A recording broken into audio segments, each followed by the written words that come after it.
The following presentation was recorded at the 2025 Southeast Linux Fest in Charlotte, North Carolina. It is licensed under a Creative Commons license. For more information on the Southeast Linux Fest, visit www.southeastlinuxfest.org. Come join us next June.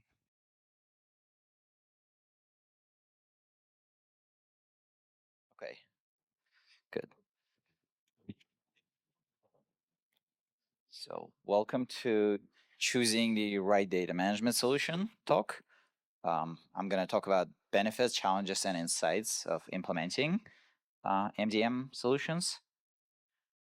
Briefly about myself, I am a founder of a company called Qcelerate.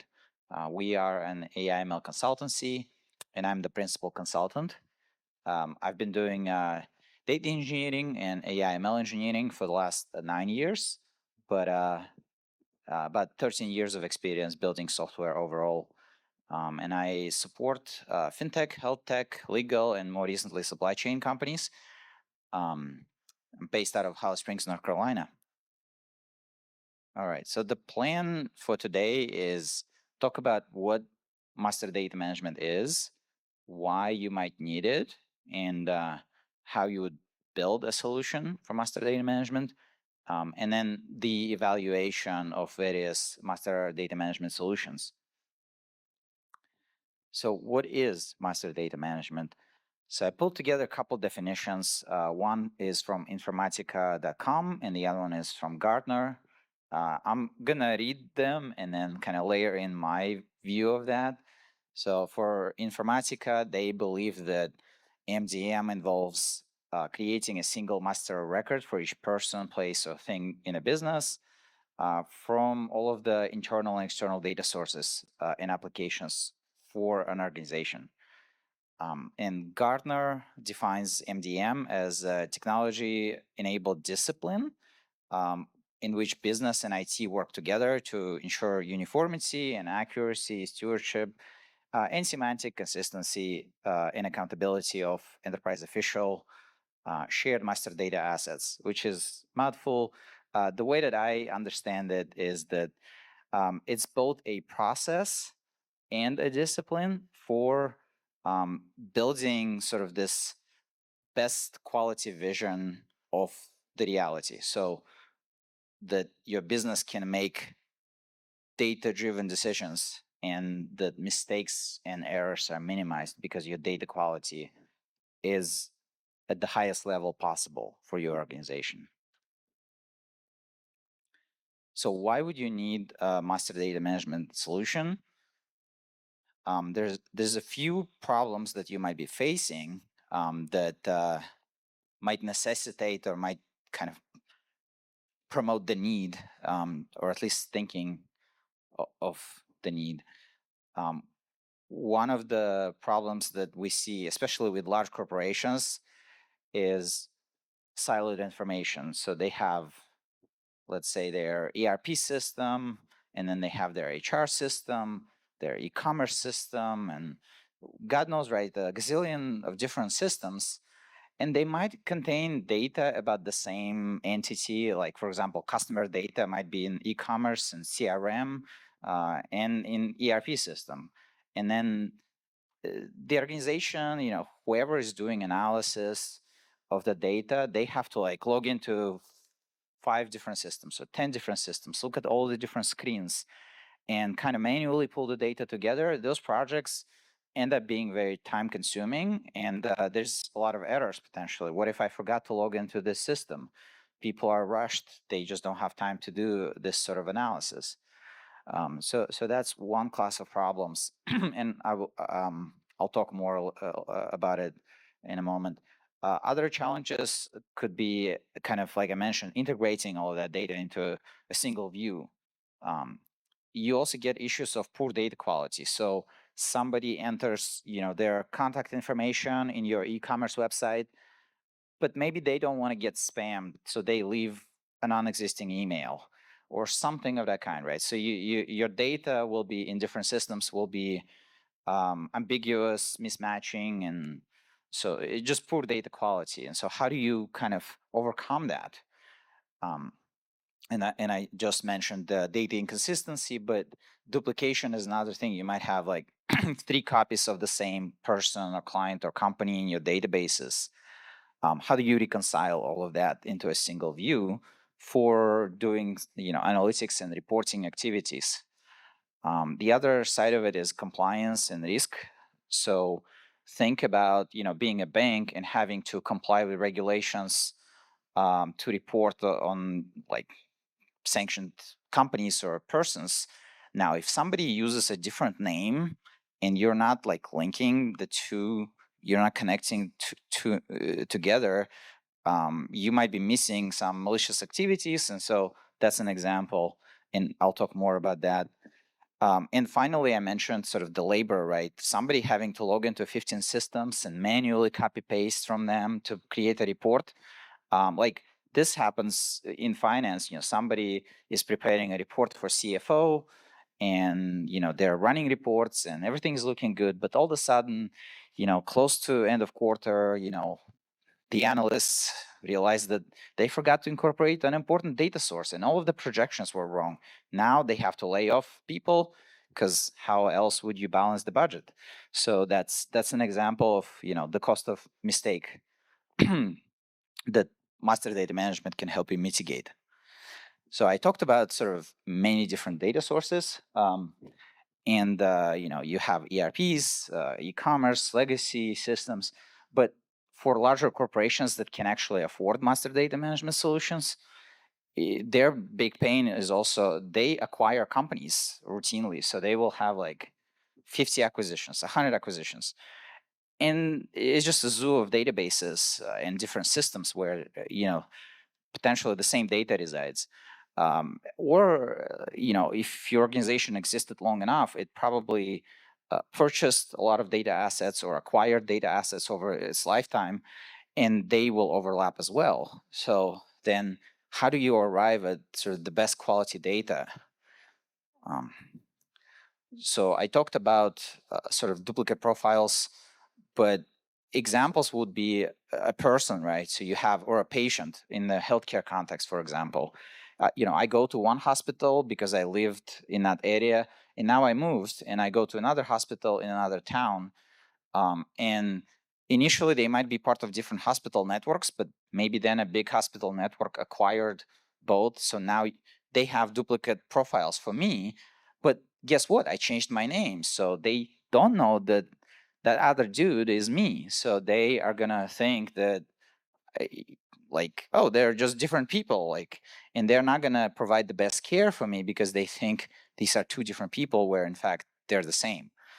And this can happen to anything, like companies, for example. If your business, let's say you're doing analytics and you're trying to understand how a company is investing its money, and you have different data sources, FINRA, Crunchbase, PitchBook, whatever, and you need to combine all those data sources to get a good picture of the company, to look at all their financials, all their reporting, and you might have a gazillion other data sources. So how do you achieve that? You can build a bespoke solution, but there's other options. All right, so I want to talk about kind of an example, because I was talking very generically, abstractly about this, but let's look at a concrete example. So let's say we have two systems. On the left is one system and on the right is another system. And we store data about a person. So in this case, in the system on the left, we have John Doe, and they live at this address, 123 Main Street. And then on the other side, we have another system, and we have John P. Doe, and they live on 13th Street. And how do you know if it's the same person or not? The names seem like it's the same person, but it's a very common name. It could be, millions of them. So we can't make that call. And so if we say that they're the same person, but they're not, we've potentially just, if it's something like with healthcare, we've potentially caused a lot of trouble, because the doctor is gonna say, oh, you had such and such, and the patient is gonna say no, and patient might get really upset or even sue the hospital. So that's on the one side, right? But on the other side, you're risking that you're not providing very good care because you're not kind of considering all of the history. But what if we had the driver license number for that patient? Now we know, like, it's the same driver license number, it's the same person. We can definitively say, let's just combine this record and build, a unified view. Or another example, a lot of systems allow you to store more than one address, or you store address history. So in this case, just having the second address, we can kind of pinpoint that they're just in different order, but in essence, it's the same person because they lived at the same addresses, just in a different order, that's all. And that could be just due to the way that the other system is capturing addresses. So that's another way to kind of combine the data and link it between the two systems. Let's also talk about artificial intelligence and machine learning, which has become like extremely popular in the last 2 years, but this existed for a long time. So the bigger problem that you have with AI/ML is if you're sending garbage data into your AI algorithm or ML model, you're going to get garbage output. Sure, there are systems that are designed to kind of upscale or improve the quality of the data that you send in, but at the end of the day, if you send like let's say nothingness or some gibberish data, it's not gonna give you anything of good quality. Even if, like, let's say image upscaling and you're sending like 2 by 2 pixels image, it's not gonna have enough data to upscale it enough. So you gotta have good quality data to have AI provide good outcomes and good results. The other aspect of it is you want to have a single source of truth for your organization, for your data science teams, for your analysts, and so that's what MDM systems allow you to achieve. You can also look at master data management solutions as a form of AI. In essence, it's an AI that is designed kind of like an image upscaling algorithm, is provide you sort of out of all of the raw data, provide you with higher quality data. So it's a form of intelligence, and I think we'll see more and more these chatbots and other systems incorporate that. And on the flip side, you can also use ML, machine learning, and AI to solve the problem of master data management. So an example is AWS Lake Formation Find Matches API. I think they rebranded it like 3 times now, but it used to be called something else, and it was part of AWS Glue. But in essence, what they allow you to do is train an ML algorithm or ML model that helps you match duplicate records. And it's done specifically like using ML. So it's not using rules or anything. It's just learning sort of from data. So I talked about sort of compliance, and here are some things that will drive the need or encourage the use of master data management solutions. So if you think just from a general data subject rights, things like right to be forgotten in GDPR.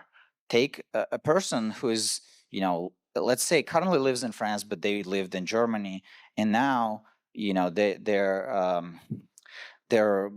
going to, let's say, this bank, and they're saying that works across those nations, and they're asking, I want to be forgotten, please delete my records from the system. And if the bank only deletes their records in France but doesn't delete it in Germany, you could argue that the bank didn't comply with the regulations because they still have a record of that person. So that's an example. But if the bank leveraged an MDM solution, they would delete the record across the board. And even though MDM solutions are not perfect, right? It can miss things, but they would at least not be liable for negligence because they've done their due diligence, they've used the right solution. Yeah, the solution is not bulletproof, but they've done everything they could to adequately remove the data or de-identify it or anonymize it based on the client request. Other frameworks like know your customer frameworks in finance, like I mentioned, require you to kind of know who this company or who this organization is.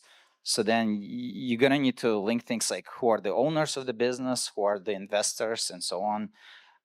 If you're a bank or any type of financial institution. So that's another area where you're going to need to deploy some form of MDM. It might not be an actual out of the box, MDM solution, but it could be, homegrown or some even like manual process for doing this.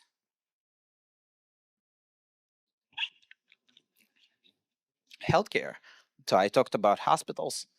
They need to, deduplicate the data to provide better care. And also, if you're like an insurer, like a healthcare payer organization like Blue Cross Blue Shield or Aetna or whatever, you're interested in having the most complete and up-to-date information about a patient so you can project the costs more efficiently and argue different claims better, so like figure out how to pay less, right? So if you can have data informed decisions that you're making, so there's sort of financial incentive to do it. And for tax reporting, right, so you want to make sure that you're reporting properly to tax collectors, and so you're going to need to know, like, this is the same company or the same individual, they're just using two different names. All right, so how would you build a master data management system? So first component you're going to need is, like I mentioned and showed an example of, matching rules. So a simple example from what I showed you is match the records if driver license is the same, or social security number is the same, or medical record number is the same. That's a very simple example, right? You just do exact match, you're done. Of course, it's not that simple because you don't always have driver license or social security or medical record number. Sometimes, somebody will get admitted in a condition where they can't provide that and they don't have any form of ID on them. And so you might not have that data. You might be using, you might just get their name, right? And so you might use a different rule and say, if the names are 99% similar, then and also use address, right? So if the name is 99% similar and the address is also the same between the two records, it's definitely the same, or with high confidence, right, it's the same person. And you can use different, similarity metrics like trigram similarity or semantic similarity, even if you're, of course, for names, not a good idea probably, but like other types of fields could be more appropriate.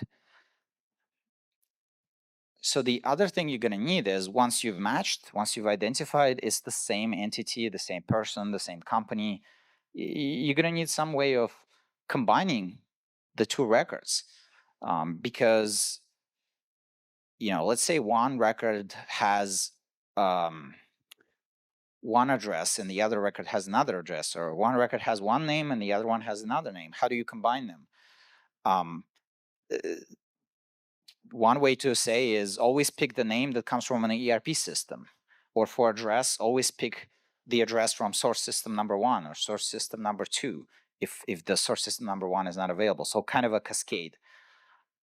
It's not mentioned here, but another way would be create an array, right? Why do I need to pick only one? I'm just going to put them in a collection and save that, because now I know two different names that the person is using. So that's a different way of doing it. Other strategy could be use a lookup table. Go and just, let's say you have their driver license number and you have a lookup table for finding out what their address is based on driver license number. So that's another way of kind of doing it. Or with companies, maybe you have some sort of a tax ID or whatever, and you have a PitchBook database. You go and look that up in there, and then you get the exact name from that, or exact address or whatever you're looking for. Other rules could be that how do you format the data? So like phone numbers, you might apply a regular expression on top of the data coming from one of the systems. More complex scenarios call for scripting. So you might actually need to write a script that will go through the data, in multiple records and figure out how to intelligently combine them. And even beyond that, like there's ML, you can apply ML heuristics or ML algorithms and AI on to do this. I mean, with scripting, you can do pretty much anything you want. So the other way is picking the longest value. Let's say you are building an aggregator for job postings. You probably want, when you have 5 different job postings from the same company for the same role, you probably want to pick the longest job description because it's the most complete. And so you want to throw out all of the shorter ones, keep the longest, so your data is of the highest quality. So that's another example of combining multiple records. For age, for example, most likely the older, the higher age is the most recent data point. So pick the largest. Some cases might need to pick the smallest value. So it really, your merge rules for different fields are going to depend on what kind of data you're looking at and what your organizational kind of process is for matching this data.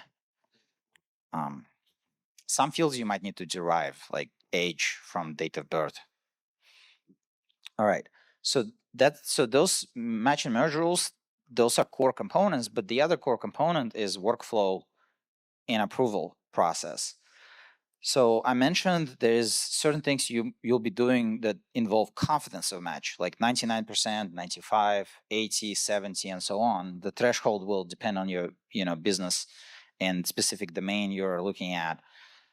But you're going to have low confidence, medium confidence, high confidence, and you might have other way of kind of subdividing it. And in some cases, you're going to need to have a human look at the, let's say, not quite high confidence, but close to high confidence records. And that's called data stewards. And so you might need to have data stewards that are looking over those kind of on the high end confidence records, making a call and saying, yes, that is actually correctly matching, and overriding the system and saving it as, or linking the records as a single record. In some cases, like let's say you have phone center, call center reps, and somebody calls and says, well, you just sent me, a piece of mail that has wrong name. Please correct the name, right? So somebody is going to need to go and manually update the data. So that's another example of the process and workflow. And you might need to do audit trails. Like if you're in regulated industry, maybe a phone call, a phone center rep should not be able to just edit the record. Maybe, or if they are able to do it right there, maybe you should log that and have an audit trail of who is changing. Because what if it's a sensitive piece of data like tax ID or something like that, and somebody is trying to use social engineering to go around your process and calling the call center rep and telling them, oh yeah, my tax ID changed or whatever, IRS issued new tax ID. If you trust that and the rep is just updating it, you might be actually inviting the bad guys to mess up your financial data in the system. So if you need to do any type of investigations, you want to have that audit trail, but also approvals. Like maybe there should be a reviewer, right, for that kind of data. So you'll have an approval flow. The rep might click update, but it goes to approval flow before the change goes live. So maybe you'll have like a verification process of kinds. And that's where the need for notifications comes in. You might need to notify authorities or whoever else that this change occurred. So you're going to need notifications, or for your internal SOPs, you might need to just have that notification go somewhere. So once you've sort of applied all these rules and process, you end up with what's called golden records. So those are records that are of highest quality in your organization, and that they form a repository of sort of the single source of truth, right? The most up-to-date complete data in your organization. At a high level, and I don't know, this is tiny, so it's kind of hard to read, but so if you see here, you have different source systems like your CRM, customer relationship management system, your ERP, enterprise resource planning system, and HR systems, legacy systems, and whatever else, right? These are just examples. Then you'll have your MDM solution here in the center, and it's going to do all of the matching, merging, data governance workflows, and cleansing of the data, formatting it properly, and then you'll get the golden records. And then the system is going to serve the golden records here to all of the downstream systems, like your business intelligence systems and reports, your data warehouse, your mobile apps, web apps, and you name it, right? So that's kind of at a high level what your implementation might look like. Okay, so you kind of get an idea of at a high level how you build the system, but then are you just going to build it from scratch? Are you going to buy it? So there's a lot of decision points that you're going to have. I have 5 vendors that I can work with. Which one provides more accuracy for matching? What about merge rules? One vendor might not provide the merge rules that I require for my business cases. Or match rules. Maybe one vendor solution just doesn't have the matching rules that I actually need. So that could be a deal breaker. And the other part of it is how the data is going to flow into the system. Maybe you don't have any data engineers on your team. You only have like full stack engineers, right? Who know how to do API, but they have no idea how to do ETL. So then this could be an important decision point. You probably don't want to go the ETL route. You want to go API route. Open source versus proprietary. Some cases, you probably want to go with open source. Some cases, proprietary might be more appropriate. Total cost of ownership. How much is the whole thing going to cost you? Can you even afford it? And then, of course, on top of that, you'll have return on investment. Like, is this actually going to pay off? How complex is it to implement? Is my team going to pull it off if I have a team? What's the effort from my development team to kind of build, support or update the apps to use this data? What's the support model for these different solutions, and what are the risks with support? And I mentioned buy versus build. So lots of decision points. This is now probably better for like a larger screen. Unfortunately, it might be difficult to read. I'm going to talk through this. And I probably should have just used all the stars everywhere, but I will try to explain it verbally. So I mentioned all of those decision points, and your comparison matrix might be totally different. You might care about very, very different things from this example. And so this is just an example, right? This is not like bulletproof that I spent, years compiling this data. I did spend a decent amount of time working in the space to kind of give you a ballpark estimate for some of these things. But let's talk about like matching accuracy. So in this comparison, I picked Reltio, which is a big vendor, similar, I guess, to Informatica. I call it like Ferrari of master data management. Then you have Talend, also very well-known vendor in the space. AtroCore, who is maybe lesser known, but it's an open source solution. And then you can build your own. So just from scratch, right? Or maybe you already have something and you're just modernizing it.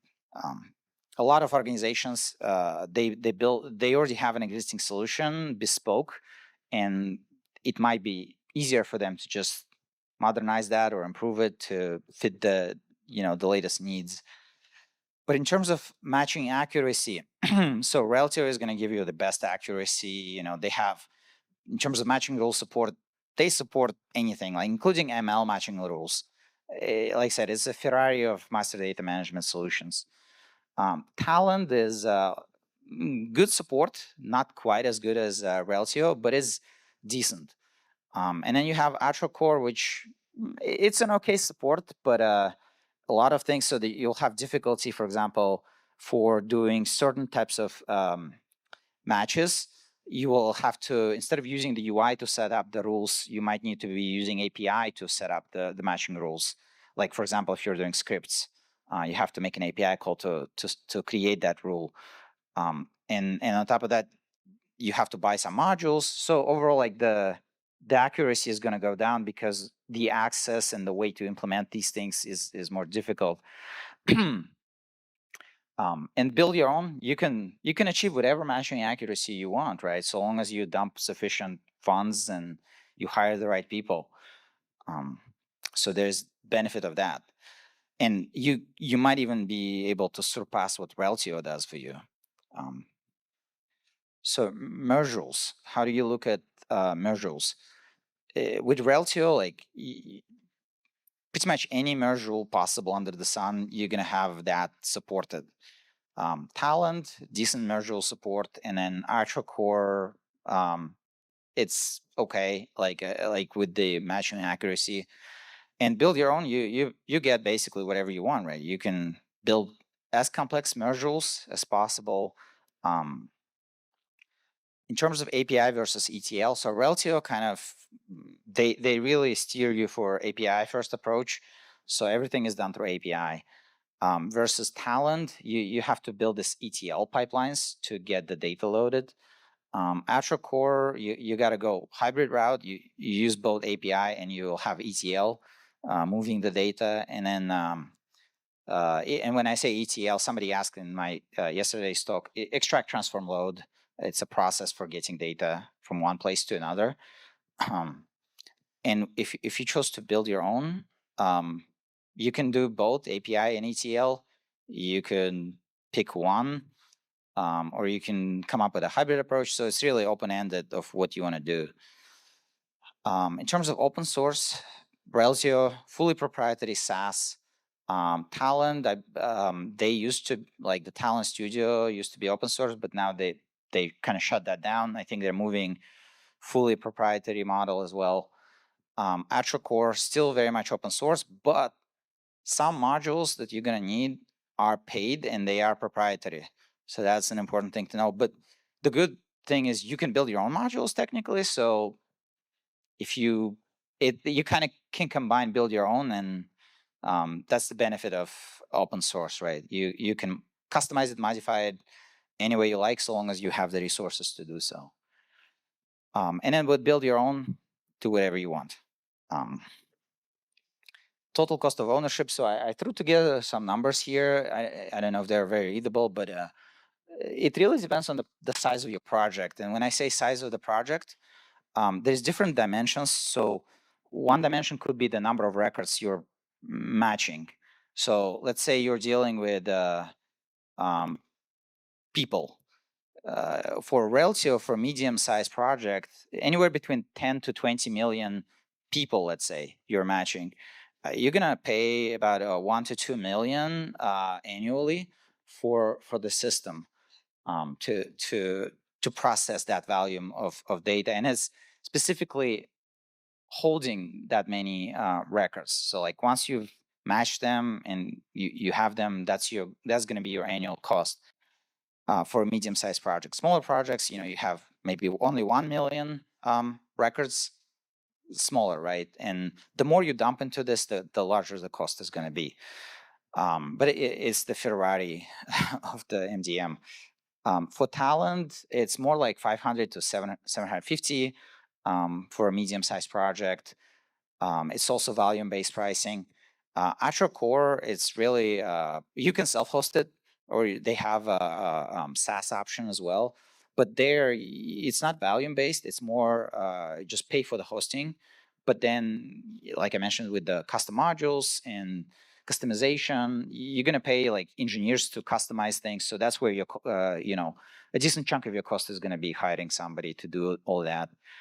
And with build your own, similar, you're going to have a lot of labor, like software engineers, data scientists, ML engineers. If you find that, let's say you need to do ML matching to achieve the best results for your business, you're going to have to hire those guys, and they cost more than just a data engineer.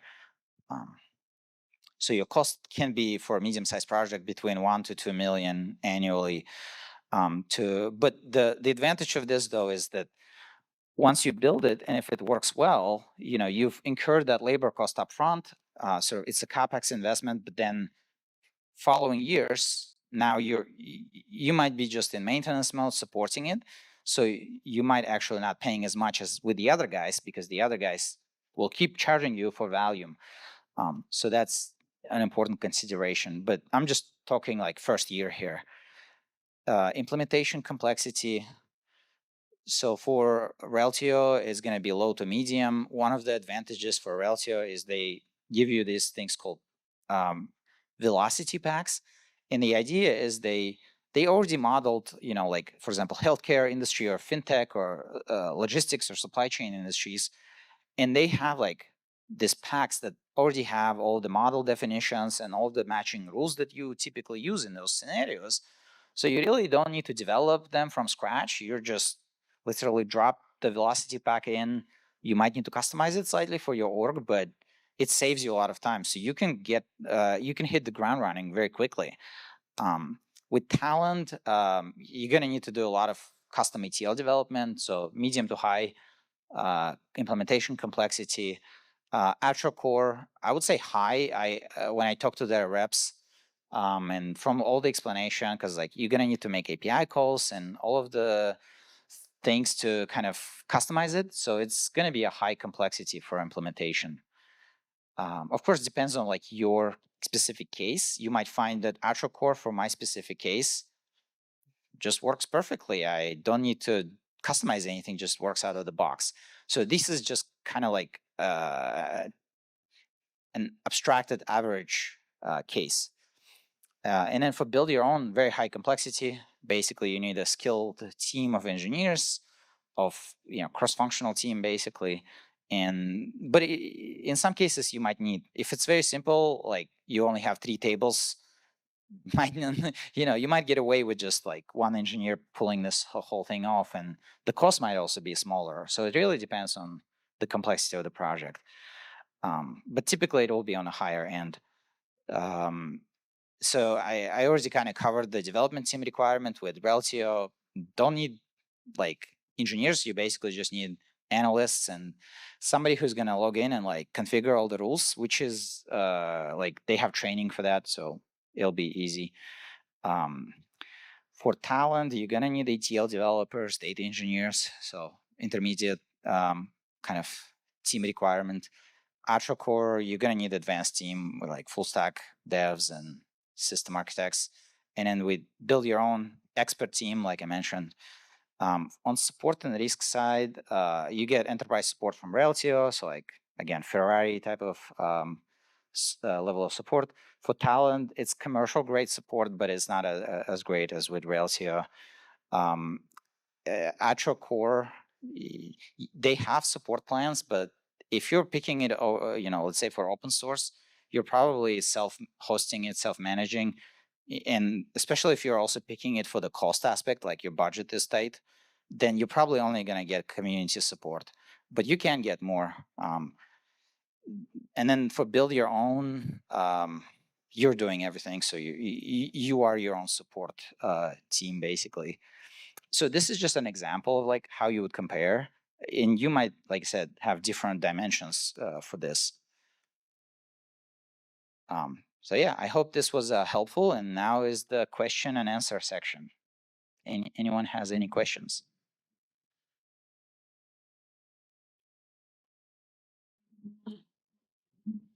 Yeah, we were chatting earlier, but it seems to me like a pitfall here is just the sponsorship needed, because often, like you have a slide like you have an ERP, you have supply chain, you've got finance, you got CRM. All of these things are owned typically by different organizations with different missions, and like the CRM, people are buying data lists of leads from here, there, and everywhere, and they just want to get that in their database. And who's going to pay for the person to make the beautiful golden record? That's just a challenge I see in my own organization. It becomes a big bottleneck, and I don't know if you have any thoughts on that. I mean, I don't think there's an easy solution. Yeah, so I mentioned ROI is one of the things, right? That your decision points is how much return on investment am I going to get?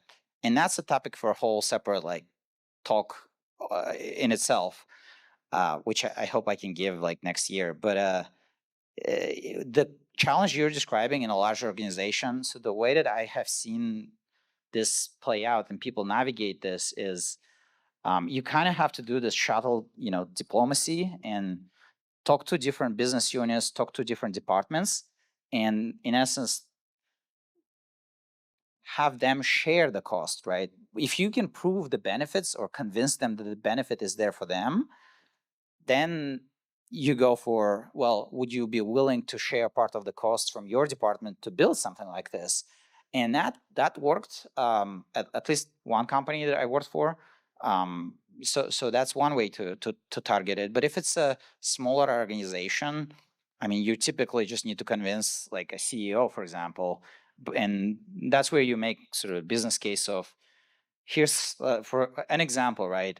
I talked about labor, right? Somebody currently has to do it manually, and also what's the cost of mistake, right? Oh, we lost, let's say $500,000 last year because such and such made the mistake of not, using both data from both systems, or we lost this much business due to not combining the data, or we got sued by somebody because we didn't delete all of the data or didn't anonymize all of the data.